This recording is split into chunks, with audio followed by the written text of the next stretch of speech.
सभी को नमस्कार। आज की 10th क्लास की इकोनॉमिक्स के लेक्चर में जैसा कि आप जानते हैं हम लेसन 2 पर चल रहे थे। लेसन को हमने 2 भागों में देखा। आज तीसरे भाग में हम इसके मेन पॉइंट्स और जो इम्पोर्टेंट प्रश्न हैं उनके बारे में बात करेंगे। तो सबसे पहले देखते हैं कि अब तक हमने इस लेसन में क्या क्या चीज़ें देखी हैं। देखिए, सबसे पहले हमने इसके उद्देश्य देखे, फिर भारत में जो अर्थव्यवस्था के क्षेत्र हैं प्राथमिक, द्वितीय, तृतीय, उनके बारे में जाना।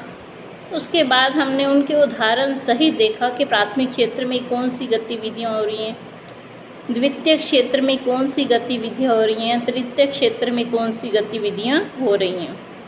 उसके बाद जो हमने देखा वो है कि आर्थिक गतिविधियों को कैसे बांटा जाता है, जो सकल घरेलू उत्पाद है उसमें इनका क्या योगदान है, जो प्राथमिक क्षेत्र है, द्वितीय क्षेत्र है, तृतीय क्षेत्र है, उस सब का भारत की जीडीपी को बढ़ाने में क्या योगदान है, वो सारी चीज़ें हमने जानी। उसके बाद हमने जाना कि जो तृतीय क्षेत्र है उसका महत्व बढ़ने के कारण क्या है। उससे आगे हमने जाना कि अल्प बेरोजगारी या प्रच्छन्न बेरोजगारी, छिपी हुई बेरोजगारी, जो 3 नाम है ये, उसका अर्थ क्या है। ये तीनों एक ही के नाम हैं, अल्प बेरोजगारी, छिपी या प्रच्छन्न।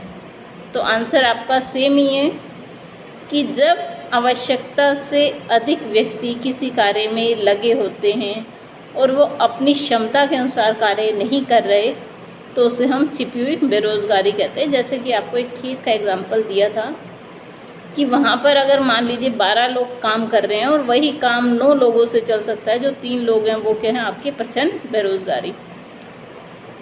उसके बाद हमने राष्ट्रीय ग्रामीण रोजगार गारंटी अधिनियम के बारे में जाना था कि राष्ट्रीय ग्रामीण रोजगार गारंटी अधिनियम क्या है।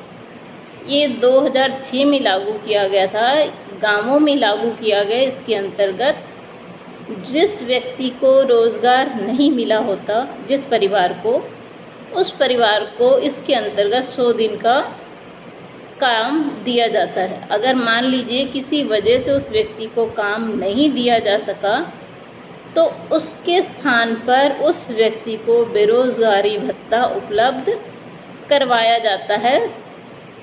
और उसके बाद हमने देखा कि संगठित और असंगठित क्षेत्र कौन कौन से हैं, संगठित क्षेत्र की क्या विशेषताएं हैं, असंगठित क्षेत्र की क्या विशेषताएं हैं, वो सारा हमने जाना। उसके बाद जो हमने देखा कि सार्वजनिक क्षेत्र क्या है, निजी क्षेत्र क्या है, इन दोनों में अंतर क्या है। देखिए, सार्वजनिक क्षेत्र जो हैं उनका उद्देश्य जन कल्याण है, मतलब ऐसे कार्य करना जिससे लोगों की भलाई हो। जैसे सरकारी हॉस्पिटल, जहाँ पर कि आपको बिना किसी पैसों के इलाज किया जाता है, सरकारी स्कूल जिनमें आपके बच्चों को मुफ्त शिक्षा उपलब्ध करवाई जा रही है। प्राइवेट सेक्टर क्या है, ये लाभ कमाने के लिए बनाए जाते हैं, जैसे कि टाटा मोटर्स, रिलायंस इंडस्ट्री और भी बहुत सी हैं। चलिए, उसके बाद हमने जाना इन दोनों में अंतर क्या है। तो जो आज हम टॉपिक करेंगे उसमें हम जानेंगे कि बेरोज़गारी हटाने के लिए क्या उपाय कर सकती है सरकार कि जो भारत के गांव हैं उनमें बेरोज़गारी की दर कम हो, क्योंकि जो ज़्यादातर पलायन होता है वो गांव से शहरों की तरफ ही होता है।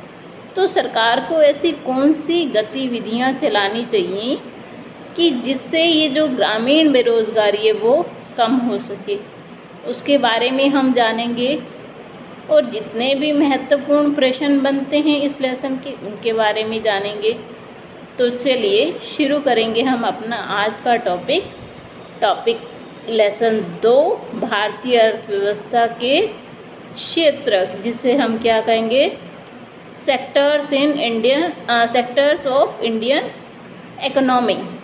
तो चलिए शुरू करते हैं भाग 3। चलिए सबसे पहले देख लेते हैं बेरोज़गारी हटाने के उपाय। वैसे तो अनेक उपाय हो सकते हैं, जैसे शिक्षित करना, ऐसी शिक्षा देना जो रोजगार परक हो। लेकिन जो इस लेसन में बांटा गया है वो मेन 2 भागों में बांटा गया है। सबसे पहला, ग्रामीण क्षेत्रों का विकास। ग्रामीण क्षेत्रों के विकास से अभिप्राय ये है कि जो गांव में बेरोजगार लोग हैं उससे उनकी संख्या में कमी आएगी, क्योंकि जो सबसे बड़ा प्रतिशत है बेरोजगारी का, अगर हम देखें तो भारत के गांवों में ही है। अगर इसके लिए सरकार को क्या करना चाहिए? सबसे पहली चीज़ तो छोटे छोटे लघु और निर्माण उद्योगों को बढ़ावा देना चाहिए, ताकि जो लोग हैं गांव के उन्हें वहीं रोज़गार मिल जाए, उन्हें शहरों की तरफ प्रवास ना करना पड़े।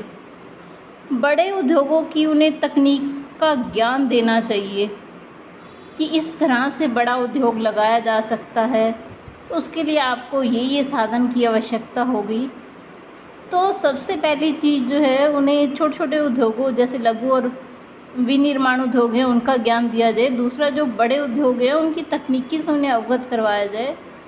इसके अतिरिक्त गांव में स्कूल, सड़क, बाज़ार, अस्पताल आदि का भी निर्माण किया जाए, ताकि जो गांव हैं उनकी स्थिति में सुधार हो सके। इसके अलावा जो गैर कृषि क्रियाएं हैं जैसे डेयरी, पशुपालन, दुकानदारी, उन्हें भी बढ़ावा दिया जाना चाहिए, ताकि कृषि पर बोझ कम हो सके। इसके अतिरिक्त हम देख लेते हैं, उत्पादन कार्यों का प्रशिक्षण दिया जाना चाहिए। देखिए, जो गांव के बेरोज़गार बच्चे हैं, जो किसी वजह से 12वीं के बाद पढ़ाई छोड़ चुके हैं या 10वीं के बाद पढ़ाई छोड़ चुके हैं, उन्हें प्रशिक्षण दिया जाना चाहिए किसी भी तरह का, चाहे वो प्लम्बर की ट्रेनिंग हो, कारपेंटर की ट्रेनिंग हो। जो ज़्यादा पढ़े लिखे हैं उन्हें नई नई तकनीक का ज्ञान देना हो, इस तरह से उन्हें प्रशिक्षण दिया जाए, ताकि रोज़गार के नए अवसर वो तलाश कर सकें। चलिए, ये तो हो गया बेरोज़गारी हटाने के उपाय। अब देखते हैं इस लेसन में इम्पॉर्टेंट प्रश्न क्या हैं। तो क्या आप तैयार हैं इसके लिए? Are you ready for important questions?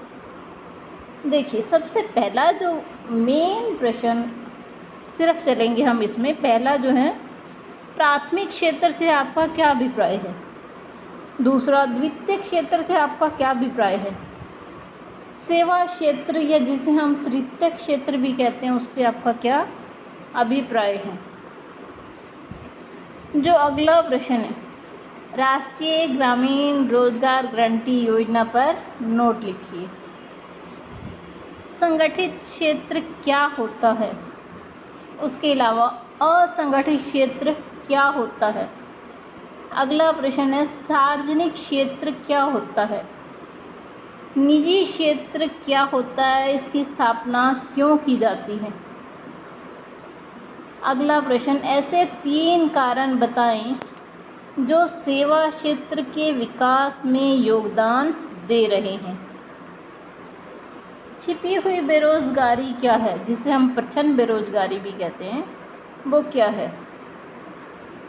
GDP एवं रोजगार की दृष्टि से तृतीय क्षेत्र अन्य क्षेत्रों से तुलना करें।